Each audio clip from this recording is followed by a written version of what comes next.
در ناحیه فرخور بخشیده به تجلیل روز پرزیدنت نزد مقامات اجرایی حکومت دولتی ناحیه گروه کاری تأسیس داده شده. نمایندگان مقامات حفظ حقوق، شعبه های مقامات اجرایی حکومت دولتی ناحیه، معلمان، رهبران تشکیلات و مؤسسه ها، نمایندگان جماعت های شهرک و دهات، سابقه داران مهنت به این گروه ها شامل هستند. موافق نشر چهاربینی های مقامات اجرایی حکومت دولتی ناحیه عاید تجلیل روز پرزیدنت ارز گذاشتن، احترام گذاشتن به خدمات های اساسگذار صلح و وحدت پیشوای ملت پرزیدنت جمهوری تاجیکستان محترم امامعلی رحمان گروه های کاری و تشکیلات و مؤسسه ها و جماعت های دهات رفته با ساکنان این ناحیه صحبت واخری ها دایر می نمایند. واخری اول گروه کاری بخشیده به روز پرزیدنت در جماعت دهات دهقانریق در مؤسسه تحصیلات میانه عمومی رقم 8 با اشتراک معلمان و ساکنان جماعت های دهات ناحیه دایر گردید. در این واخری خدمات های اساسگذار صلح و وحدت پیشوای ملت پرزیدنت مملکت محترم امامعلی رحمان در راه رسیدن به وحدت ملی، خاموش کردن آتش جنگ شهروندی،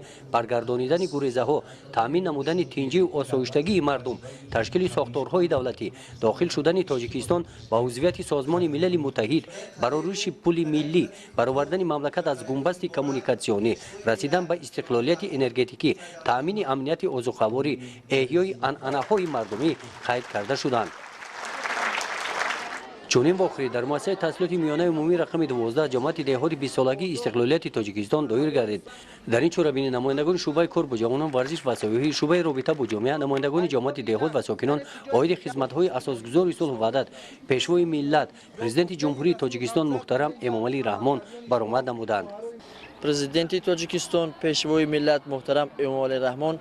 نفری برجسته، شخصی فرزانه فرزند، نابغه هستند که تاجیکستان را به جهان و جهان را به تاجیکستان آشنا کردند و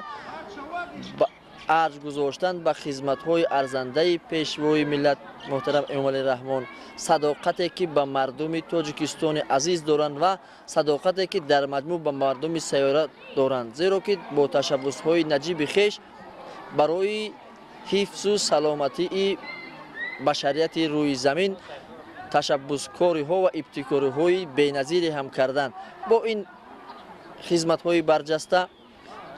16 نوامبر روز پرزیدنت تاجیکستان قبول گردید که قدرشناسی از خرد، سازندگی و نیروی برجسته و سازنده پیشوای ملت محسوب می‌گردد و این فعال خوب هم هست، زیرا جوانان کشور مردم تاجیکستان در برابر ارج گذاشتن به ارزش‌های ملی، خدمت‌های پیشوای ملت که همچون درس خودشناسی و خویشتن‌شناسی ملت را هدایت می‌کردند، یک صداقت،